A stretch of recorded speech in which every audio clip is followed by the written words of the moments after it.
오늘 말씀이 성령님에 대한 말씀입니다. 제목도 보혜사 성령님이십니다. 물론 성령님에 대해서 말씀드린다기보다 성령님의 사역에 대해서 말씀을 드리는 것이죠. 우리가 성령님에 대해서는 알 수가 없습니다. 여러분, 바람에 대해서 알 수가 없죠. 바람이 어떤 건지 설명을 해보라 그러면 우리가 그냥 나타나는 현상만 이야기하는 것이지 바람이 어떤 것인지 모릅니다. 바람은 바람을 만드신 분만이 아시겠죠. 이처럼 우리가 성령님이나 또 하나님에 대해서 안다고 하지만 그 아는 부분은 그분들이 하시는 사역에 대해서 이야기하는 것이지 그분이 존재 자체에 대해서 아는 부분은 거의 없다라고 보시면 되겠죠. 오늘도 제가 보혜사 성령님에 대해서 말씀을 드리지만 그분에 대해서 제가 잘 알아서 말씀을 드리는 것이 아니고 그분이 어떤 사역을 하시는지에 대해서 함께 나눔으로써 그분이 사역을 통해 우리가 어떤 위로를 받고 또 어떤 은혜를 받고 어떤 담대함을 받아 누릴 수 있는가에 대해서 오늘 나눠보고자 합니다. 오늘 예수님은 제자들에게 내가 너희를 두고 가야 한다라고 말씀을 하세요. 그러니까 제자들이 굉장히 슬퍼합니다. 이제 예수님은 곧 십자가에 달려 죽으실 것이죠. 군병들에게 잡혀서 재판받고 이제 죽으실 것입니다. 그래서 주님이 잡히시기 전에 내가 이제 아버지께로 간다라고 이야기를 하시고 나 있는 곳에 너희는 오지 못한다라고 말씀을 하시니까 제자들이 굉장히 슬퍼합니다. 그러자 예수님이 슬퍼하지 말라, 슬퍼하지 마라. 왜냐하면 슬퍼하지 말아야 할 이유가 있다. 그것은 성령님께서 너희에게 오시기 때문에 너희가 슬퍼하지 않아도 된다는 겁니다. 사실 제자들 입장에서는 슬퍼할 수밖에 없는 상황입니다. 왜냐하면 제자들은 예수님 하나 보고 예루살렘까지 온 거예요.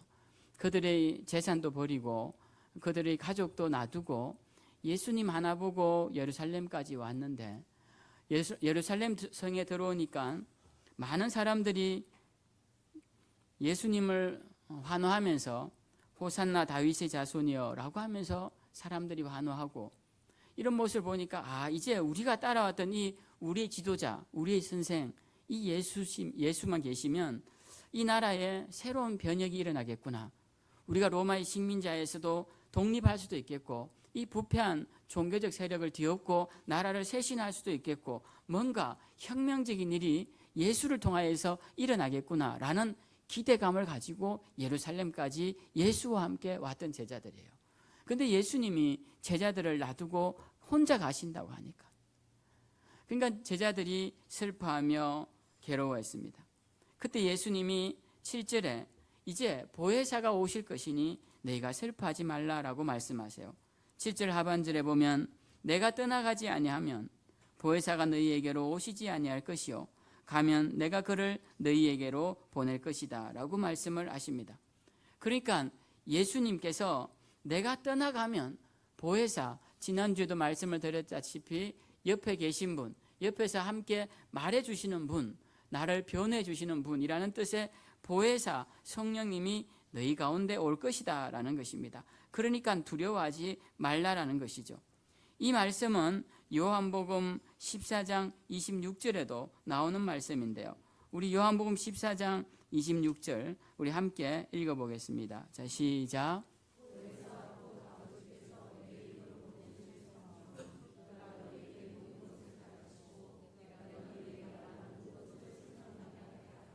네, 주님이 앞에서 이미 말씀을 하셨어요. 보혜사가 올 것인데 그분이 모든 것을 가르치고 모든 것을 생각나게 할 것이다 라고 말씀을 하십니다.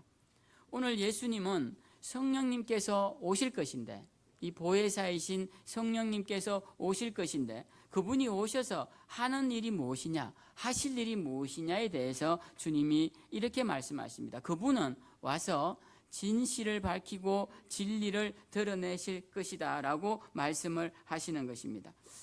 오늘 여러분 이 말씀을 볼 때 예수님께서 성령께서 이 땅에 오셔서 우리에게 세 가지를 생각나게 하십니다. 오늘 본문 8절에 보면 이렇게 말씀하세요. 그가 와서 이제 성령님께서 오시면 무엇을 알게 하느냐 하면 죄에 대하여, 그리고 의에 대하여, 심판에 대하여 이제 말씀을 하실 것이다 라는 것입니다. 죄에 대하여, 의에 대하여, 심판에 대하여 세상을 책망하시리라 라고 말씀을 하십니다. 근데 우리가 여기서 세 가지를 기억해야 돼요. 죄에 대해서, 의에 대해서, 심판에 대해서 뭐라고 하시는지를 알아야 되는데, 여기서 책망하신다라는 말씀은 이 책망하다라는 의미는 꾸짖다, 뭐 야단치다 이런 의미로 들릴 수 있는데, 이런 의미도 있지만 원래 원어에서 담긴 의미는, 이 원어적 의미는 이것이 법적 용어로 밝히 드러내다라는 의미입니다. 밝히 드러내다. 우리가 이제 재판정에 서면 반드시 오른편에 서는 사람이 있죠. 검사들이 있습니다. 이 검사들이 하는 일이 법정에 잡혀온 이 범죄자들의 죄를 밝히는 것이죠. 그들이 저지른 범죄 사실에 대한 구체적 증거와 또 사전 조사를 통해서 그들의 죄를 명명백백하게 드러내는 것이 검사들의 역할입니다. 그래서 증거물도 제시하고 정인도 요청하고 또 신문도 해서 이 사람은 죄인입니다 라고 해서 그 죄를 밝히 드러내는 것이죠. 오늘 이 책망하다라는 단어는 밝히 드러내고 폭로하다라는 의미가 더 강합니다. 그래서 그 의미를 살려서 새한글 성경에는 이렇게 번역이 되어 있어요. 이건 새한글 한글 성경인데요. 여기 보면 그분이 오시면 죄에 대해, 정의에 대해, 심판에 대해 세상의 잘못을 덜추어내실 겁니다. 이렇게 번역이 되어 있습니다. 우리 성경에는 책망하시리라고 되어 있는데 세상의 잘못을 덜추어내실 거다라고 원어적 의미를 더 강하게 해서 번역을 해놓은 성경입니다. 즉 성령님께서 오시면 하시는 일이 무엇이냐? 진실을 밝히시는 겁니다. 죄를 드러내시고 그리고 진리를 드러내셔서 무엇이 옳고 그름을 알려주시고 무엇이 바른 길인지를 알려주신다라는 것입니다. 오늘 예수님은 성령님께서 오셔서 진실을 밝히고 진리를 드러낼 것이다 라고 말씀하시면서 밝히 드러내야 할 진리 세 가지를 말씀하십니다. 세 가지 진실을 말씀하세요. 그 첫째가 죄에 대하여입니다. 그리고 그 두 번째가 의에 대하여, 그리고 세 번째는 심판에 대하여 밝혀주신다라는 겁니다. 성령님이 오시면, 그러니까 여러분들은 이 죄에 대하여, 의에 대하여, 심판에 대하여 바른 생각을 가지고 계셔야 합니다. 왜냐하면 성령님이 이미 우리 가운데 오셨으니까요. 근데 이 말씀을 예수님이 하실 당시에는 제자들이 죄가 무엇인지, 의가 무엇인지, 심판이 어떤 것인지 모르고 있더라는 것입니다. 근데 우리는 이제 성령님께서 우리에게 오셨기 때문에 이 세 가지에 대해서 분명하게 깨닫고 분명하게 알고 전할 수 있어야 한다라는 것입니다. 먼저 죄에 대하여 한번 살펴보죠. 죄에 대하여 성령님께서 오시면 우리에게 뭘 알려주시느냐? 오늘 예수님께서 9절에 이렇게 말씀하십니다. 죄에 대하여라 함은 그들이 나를 믿지 아니함이요 라고 말씀하십니다. 이 말을 제자들은 알지 못했겠지만 우리는 이제 알 수 있습니다. 성령께서 오시면 죄가 무엇인지를 알려주시는데 그 죄라는 것은 예수 그리스도를 믿지 않는 것이 죄다라고 가르쳐 주신다라는 겁니다. 세상 사람들에게 예수 믿지 않는 사람이 죄인입니다, 예수 믿지 않는 것이 가장 큰 죄입니다라고 말한다면 세상 사람들은 그것을 받아들이지 않습니다. 그게 어떻게 죄냐고 반문하고, 진짜 죄는 사람에게 악한 행동을 하고 타인에게 해를 끼치는 것이 죄지 어떻게 예수 안 믿는 것이 죄냐? 그것은 기독교가 너무나 배타적이다, 기독교가 잘못된 것이다 라고 말을 합니다. 우리는 그런 말을 들으면 그럴 수도 있겠네, 예수 안 믿는 것이 뭐 죄야, 세상에 착하게 사는 사람도 많고 구진을 많이 하는 사람도 많은데 왜 예수 안 믿는 것이 죄야 라고 우리도 함께 동조한다면 우리 가운데 아직 성령의 지혜가 임하지 않았다는 거예요. 성령께서 오셔서 가장 먼저 밝히시는 게 뭐냐 하면 죄가 무엇인지를 밝히시는데 우리는 아직도 죄가 무엇인지 혼동하고 있고 세상과 똑같은 방식으로 저 사람은 죄인이야, 저 사람은 의인이야 라고 한다면 우리는 아직 성령의 지혜 가운데 있지 않은 사람이다라고 할 수가 있는 것입니다. 성령께서 오시면 이제 오셨으니까요, 제가 예수 그리스도를 믿지 않는 것이라고 가르쳐 주십니다. 여러분, 우리가 성령이 임하시면 사람이 어떤 일이 가장 먼저 일어났느냐를 생각해 봐야 돼요. 우리 가운데 성령이 임하시면 우리는 가장 먼저 우리 자신을 바라보게 됩니다. 우리의 존재를 보게 돼요. 여러분, 깨끗한 거울 앞에 서는 순간 뭐가 보입니까? 그 거울 속에 있는 뭐가 보이는 게 아니죠. 그 거울 속에 비치는 내 모습을 명확하게 볼 수 있는 것입니다. 성령이 우리 가운데 오시면 나의 존재와 나의 실체와 나의 정체성을 분명하게 깨닫게 된다는 것입니다. 그래서 내가 누구인지를 알게 돼요. 여러분, 우리가 죄인이죠. 그러면 선뜻 대답은 안 하지만 당신은 완전합니까? 그러면 아니요, 저 완전하지 않아요 라고 분명하게 대답해요. 죄라는 것은 대부분 불완전함에서 오는 것입니다. 불완전함에서. 그래서 우리가 완전하지 않는 이상 우리는 늘 죄를 지을 수밖에 없다라는 거예요. 완전한 사람이 없지 않습니까? 완전하지 않기 때문에 우리는 우리의 연약함 때문에 많은 죄를 저지릅니다. 우리의 무지함과 우리의 무능함과 우리의 잘못된 판단과 이런 것으로 사람들을 오해하고 타인에게 얼마나 많은 상처를 주고 있습니까? 우리의 이 입술의 언어, 이 혀는 단 몇 초도 하고 싶은 말을 참기 어려워요. 이 말을 계속 해야 합니다. 저도 이렇게 이제 대화를 이렇게 하다 보면 저분이 내 말을 들었는지 안 들었는지 모를 때가 있어요. 본인 하고 싶은 말씀만 계속 하는 거. 나도 말은 했는데 내 말이 전혀 반영이 안 되고 계속 자기 이야기만 하시는 거예요. 사람이 저렇게 말을 하고 싶을까? 이런 생각이 들 때도 있어요. 말을 하고 싶을까? 근데 저도 제 머릿속에 떠오르는 말을 하고 싶어서 그 말을 꼭 해야지 라고 머릿속에 넣어놓을 때가 많습니다. 사람들은 이 참기 어려운 자기의 이 말을 하고 싶어서 결국 하게 되고 그 말로 통하여서 많은 사람들을 아프게 하는 것을 우리는 보게 됩니다. 또 타인에 대한 경솔한 판단으로 얼마나 많은 오해와 실수, 그리고 거짓을 진실인 줄 알고 잘못 전했다가 거기에 대한 어떤 책임은 지지 않고 그러더라라는 이야기로 얼마나 많은 사람들을 비난하고 그 사람들을 이제 비판했는지 모릅니다. 이러한 우리의 실체를 들여다보면, 우리가 지금까지 해온 그러한 실체를 들여다보면 우리는 부끄러운 것이죠. 우리는 죄인이 아닐 수가 없습니다. 그래서 우리가 예수 그리스도의 죽으심과 그분의 우리의 죄를 대신해 죽으신 그분의 대속의 죽음이 없다면 우리는 아무것도 할 수 없는 존재라는 사실을 깨닫게 되는 것이죠.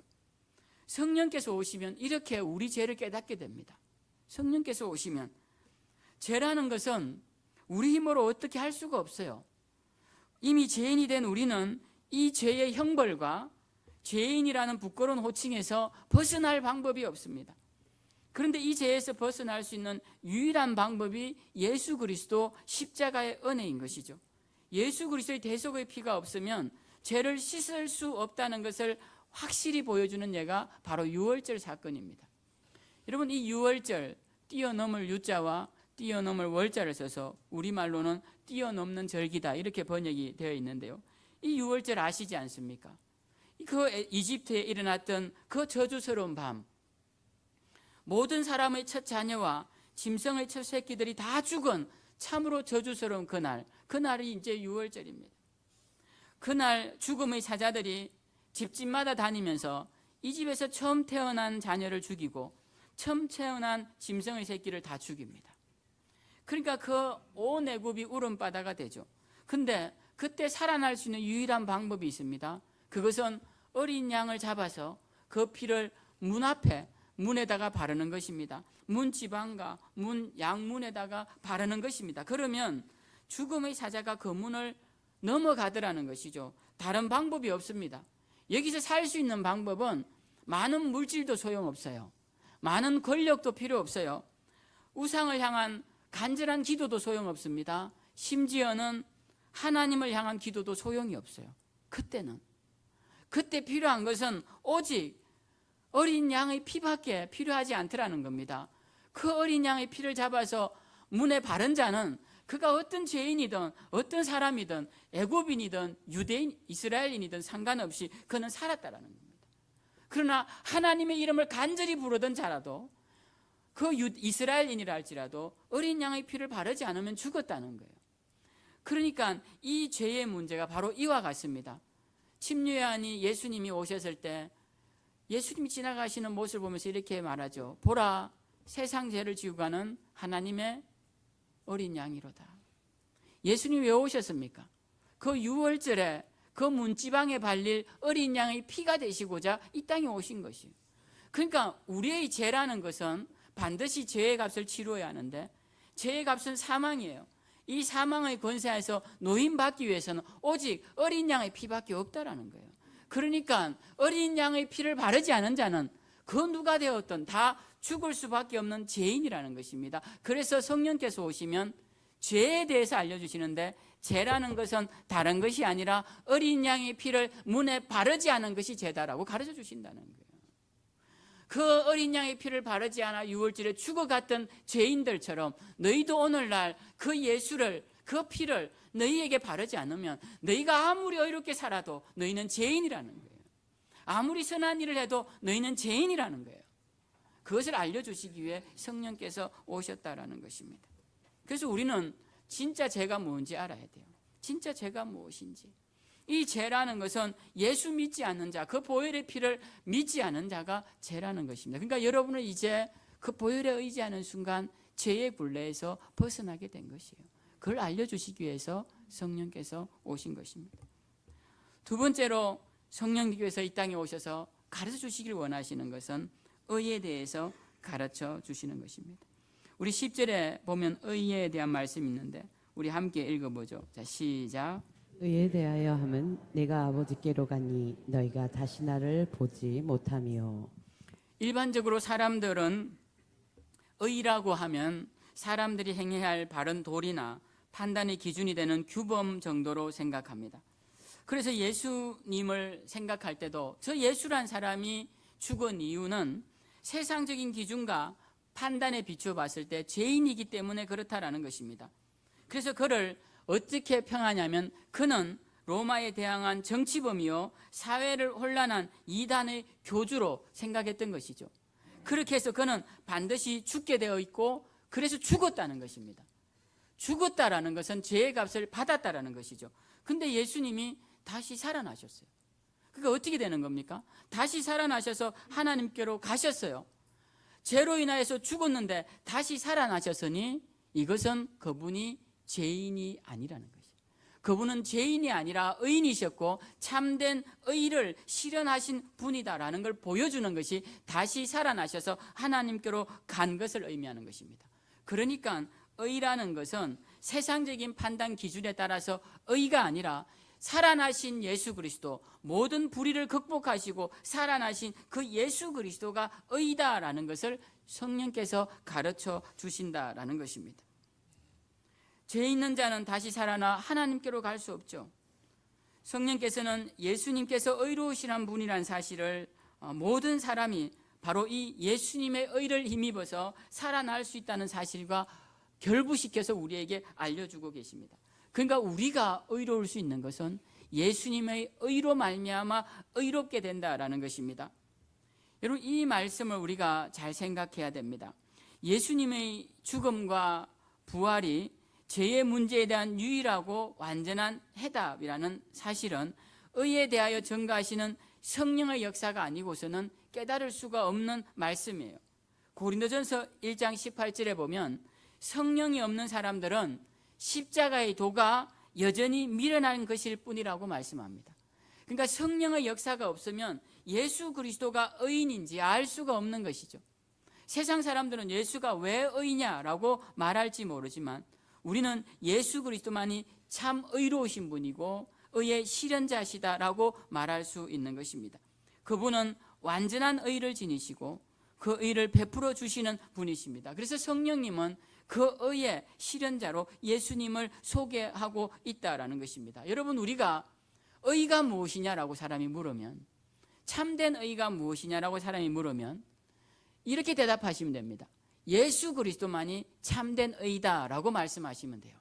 세상에 많은 의로운 자가 있던데 왜 예수만 의냐라고 묻는다면, 여러분, 세상에 의로운 사람은 분명히 있습니다. 그러나 의로운 일도 분명히 있습니다.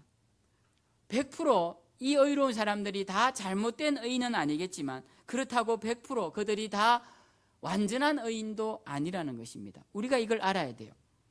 세상에 의롭다라고 말하는 사람도, 우리가 지하철에서 사람이, 기차가 오는데 이제 죽어가는 사람을 건지고 그가 기차에 치여 죽은 사람이 있죠.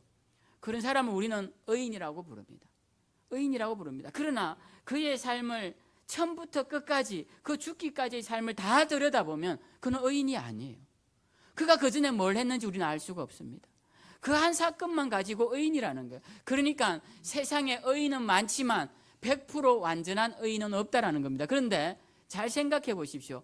100% 완전하지 않은 의인이 참된 의인이냐라는 거예요. 의인이 아니죠. 여러분, 물이 있습니다. 여기에 이 물에는 아무것도 들어가지 않았어요.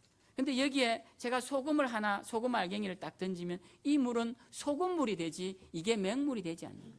소금을 한 스푼 붓던, 소금 알갱이 하나를 넣던, 이것은 소금물인 것입니다. 우리가 의인이라고 할 때는 죄가 하나도 없어야 의인인데, 수많은 의인들을 보면 그들의 삶에 제약된 요소들이 너무 많더라는 거예요. 그러니까 세상에 참된 의인은 없다라는 것입니다. 참된 의인도 없다라는 것이죠. 그래서 참된 의인은 누구냐? 참된 의 되신 분은 오직 예수 그리스도, 하나님께로 죄 없이 올라가신 그분밖에 없다라고 가르쳐주는 분이 성령님이다라는 것입니다. 그래서 오늘 10절에 의에 대하여라 하면 내가 아버지께로 가니 너희가 다시 나를 보지 못함이요라는 이 말씀에 담긴 의미를 우리가 이해를 해야 돼요.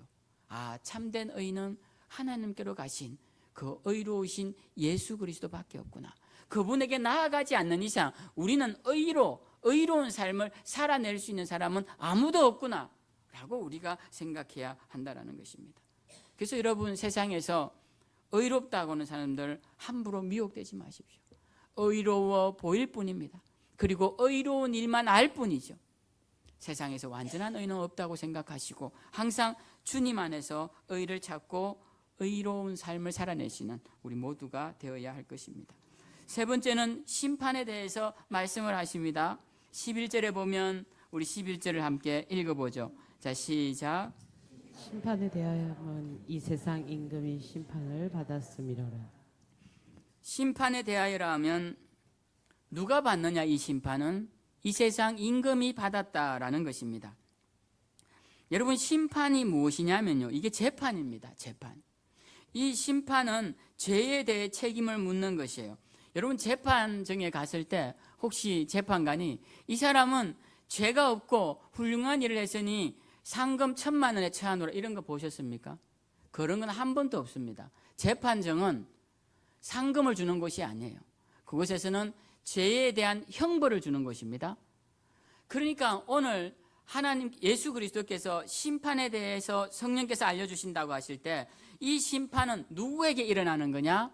이 세상 임금들에 대해서 일어난다라는 것입니다. 이 세상 임금은 누굽니까? 바로 악한 영들, 미혹하는 영들, 공중권세 잡은 자들, 바로 사탄으로 통칭되는 이런 모든 악한 것들을 의미하는 것입니다.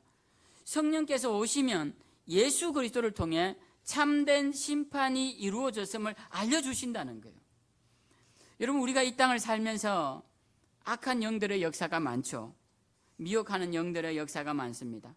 그런데 오늘 성경은 이 악하고 더러운 영들이 예수 그리스도의 십자가와 부활의 능력으로 심판을 받았다는 거예요. 예수께서 심판하셨다는 것입니다. 우리 시제는 없지만 과거 완료 시제로 되어서 예수님께서 죽으심으로써 이 심판은 이미 이루어졌다라고 말씀을 하시는 거예요. 그래서 사탄은 예수님의 십자가로 인해서 힘을 잃었습니다. 패배자가 되었습니다. 그래서 사탄이 예수님의 십자가의 길을 막으려고 어릴 때 헤롯도 동원해서 그 태어난 지 얼마 안 된 아이들 다 죽이고 심지어는 직접 나타나서 광야에서 그 40일 금식한 분에게 나타나서 시험도 하고, 그리고 제자들 속에 들어가서 예수님을 배신하는 그 아픔도 겪게 하고, 그리고 사랑하는 어머니의 눈물을 통해 인간적인 마음도 자극하면서 예수님이 십자가에 달리시지 않도록 온갖 노력을 다했지만 예수님은 그 겟세마네 동산에서 피 흘리신 눈물의 기도를 하시고 결국 십자가를 지셨다는 겁니다. 그 십자가를 지신 것이 결국 사탄의 권세를 이긴 것이다라는 겁니다. 여러분, 사탄이 갖고 있는 두 가지 큰 사람을 지배하는 방식이 있는데요. 첫 번째는 죄고 두 번째는 죽음입니다. 이 죄와 사망의 권세로 세상 사람들을 많이 미혹했어요. 수많은 사람들을 미혹했습니다.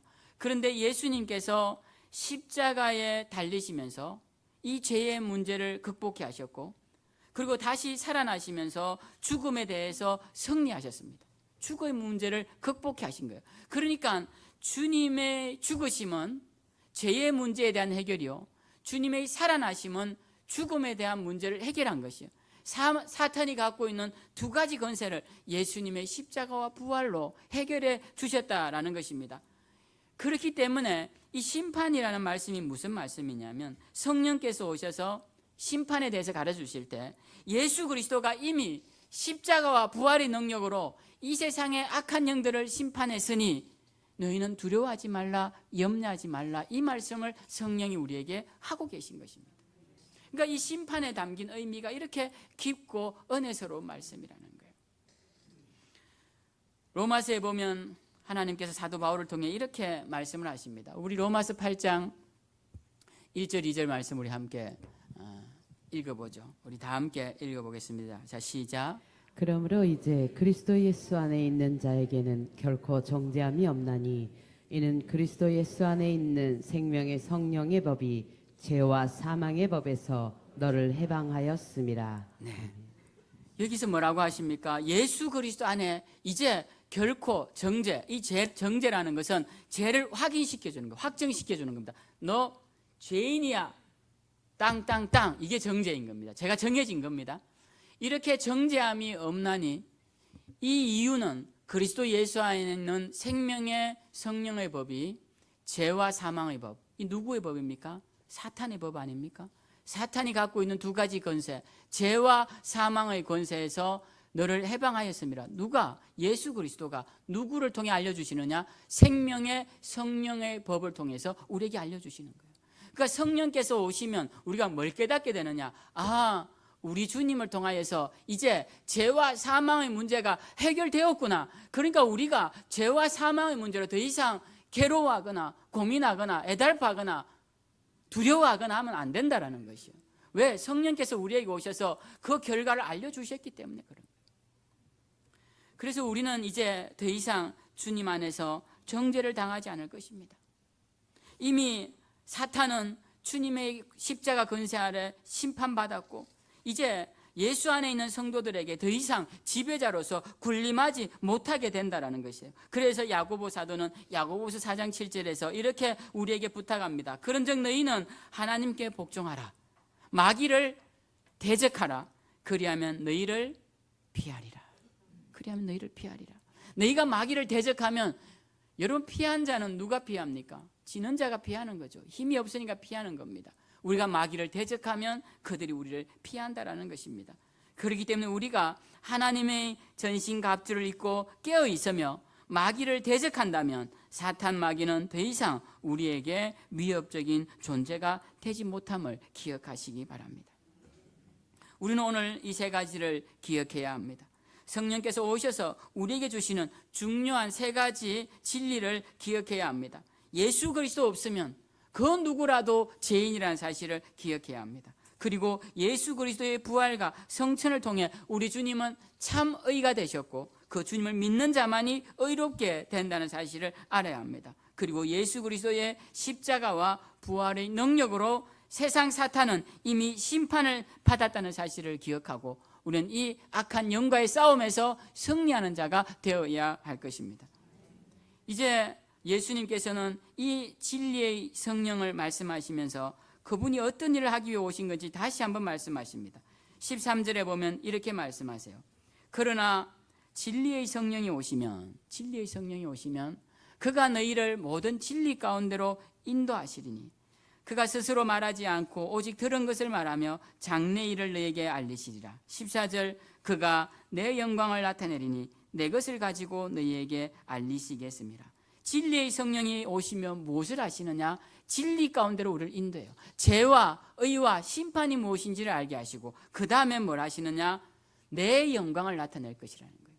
여러분, 성령님이 가장 기뻐하시는 일이 뭡니까? 예수 그리스도의 이름이 나타나는 겁니다. 제가 전에 한번 성경 공부하면서 말씀을 드렸는데요, 하나님도 이름이 있으시죠?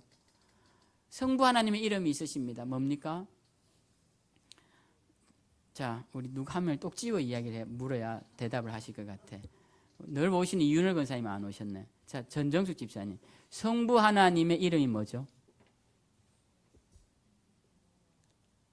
네, 여호와 아닙니까? 여호와 하나님. 네, 여호와 하나님. 큰일 났네. 이제 하나님 앞에 가면 이제 제가 또 책망 듣게 생겼네. 여러분, 성부 하나님, 제가 칠판에다 크게 써가지고 말씀을 드렸잖아요. 성부 하나님의 이름이 여호와예요. 그죠? 하나님의 이름이 아닙니다. 그죠? 저 불교 다니는 사람들은 하나님을 시타르타로 믿고 사는 거죠. 자, 우리의 믿는 성부 하나님의 이름은 여호와예요. 우리가 믿는 성자 하나님의 이름은 뭡니까? 예수님입니다. 예수님. 이 설교가 길어지겠는데. 그 다음에 우리가 믿는 성령 하나님의 이름이 뭡니까? 성령 이름이 없으세요. 성령님은 보혜사는 그냥 닉네임입니다. 별칭이에요. 별명. 그러니까 성령님은 이름이 없으십니다. 여러분, 우리가 여호와여 여호와여 이렇게 부르죠.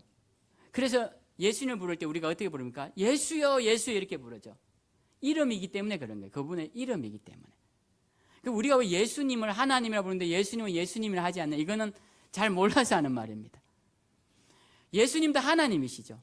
예수님도 하나님이신데 이름이 예수십니다. 성부 하나님도 하나님이신데 이름이 여호와세요. 그런데 성령 하나님도 하나님이신데 이름이 없더라는 거예요. 왜 제가 이 말씀을 드리느냐 하면, 성령 하나님은 이름도 중요하지 않아요. 그분이 드러내시고 싶은 것은 오직 예수 그리스도 그분의 이름만 드러내고 싶은 겁니다. 그분은 빛이세요. 여러분, 빛은 빛을 보기를 원하지 않습니다. 하늘의 태양을 볼 수 없잖아요. 하나님 태양을 왜 만드셨습니까? 태양 보라고 만드신 게 아니에요.